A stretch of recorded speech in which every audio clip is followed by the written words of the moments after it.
عالية كانت نفسها تسمع كلام حلو واهتمام من جوزها، لكن بدل ما تسمعه منه سمعته من واحد غريب. كل اللي كانت بتتمناه لقيته في الراجل ده. هي عارفة إن جوزها أدهم شغله بيتطلب منه يغيب فترات طويلة، ممكن توصل ل4 شهور ويرجع، وهي كانت موافقة على شغله ده من قبل ما تتجوز. لكن بعد ما بقوا في بيت واحد الوضع ده ما بقاش عاجبها. عالية وأدهم متجوزين من 3 سنين. هي عندها 26 سنة، حلوة وبتلبس النقاب. في ال3 سنين دول ما خلفوش، وهي قاعدة في البيت لا بتشتغل ولا بتعمل أي حاجة. وبسبب غياب جوزها المستمر وهي قاعدة لوحدها حست بفراغ ووحدة كبيرة. واحدة حلوة وصغيرة وجوزها بيسافر بالشهور، طبيعي هتحس إنها مجرد عدد في البيت، متجوزة بالاسم بس. من ناحية الفلوس أدهم ما كانش بيبخل عليها بأي حاجة، كانت عايشة كويس ومبسوطة. كان عندهم بيت كبير، وتحت البيت كان فيه جراج مأجرينه. أدهم أجره لكوافير رجالة، ووصى عالية إنها تاخد منه الإيجار كل شهر.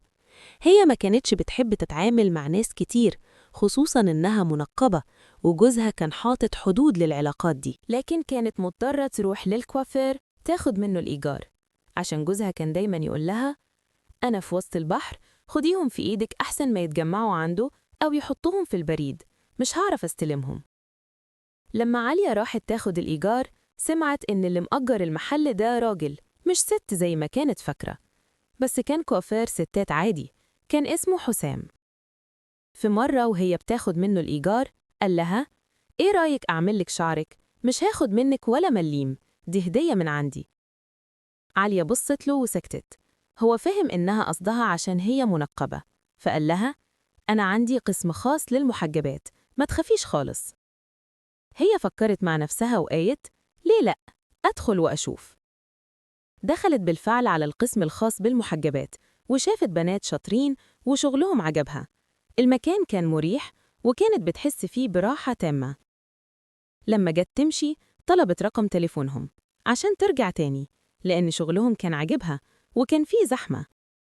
فقالت: أحجز ميعاد قبل ما أنزل عشان ما انتظرش كتير. بالرغم إن المحل كان تحت البيت، كانت بتقول إن أسلوب حسام كان راقي ومحترم جداً، وطريقته في التعامل مع الستات كانت كويسة قوي. كانت بتحس إنه بيعرف يتكلم معاهم ويحترمهم. ومن هنا بدأت الحكاية. في الأول كانوا بيتكلموا على التليفون، بعد كده الكلام اتطور بينهم على الواتساب. مع الوقت بدأوا يكتشفوا إن في مشاعر بينهم، وبدأوا يتكلموا كلام حب وغرام. هي نسيت تماماً إنها متجوزة وإن جوزها مسافر. كل ده كان بيحصل وهي لسه بتلبس النقاب. حسام ما كانش شاف وشها بعد. لما الأمور اتطورت بينهم والكلام بقى زي كلام 2 مخطوبين أو متجوزين، قال لها: لازم أشوفك من غير النقاب. طبعا هي ما كانش ينفع تقابله في مكان عام، فقالت له يشوفها في البيت. قالت له: أنا هسيبلك الباب مفتوح وتعالى شوفني. وفعلا سابت الباب مفتوح. حسام طلع البيت، وأول ما دخل شافها قدامه.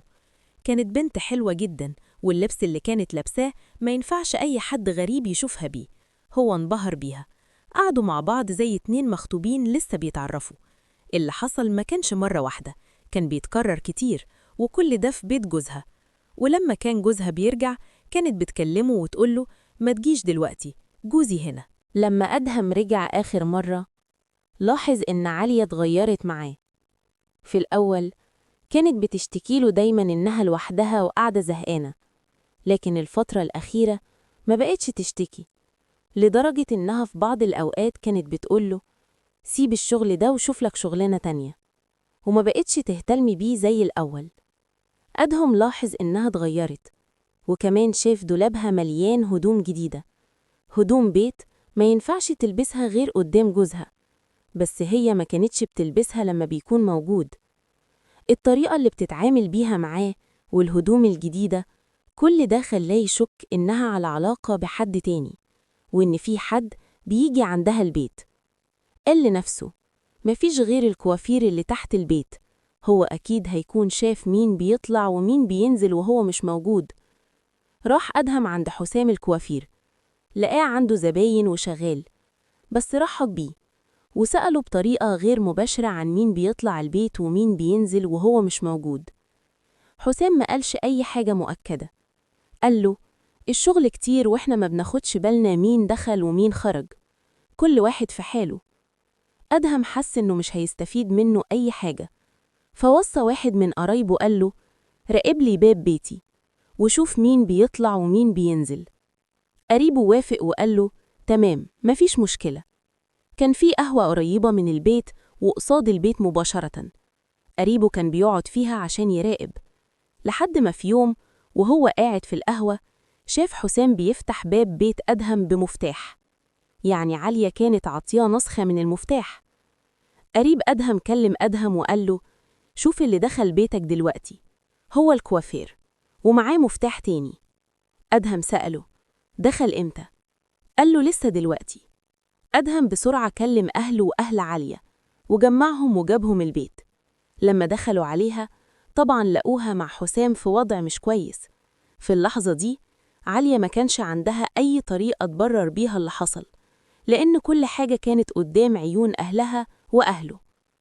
أدهم قال لها مش هعمل فيكي حاجة، هتطلعي من بيتي دلوقتي، أنا مش هخسر مستقبلي عشان واحدة زيك، في ناس محترمة وبنات ناس عاوزين يعيشوا حياة كويسة، أنا مش هضربك، بس هتطلعي برا.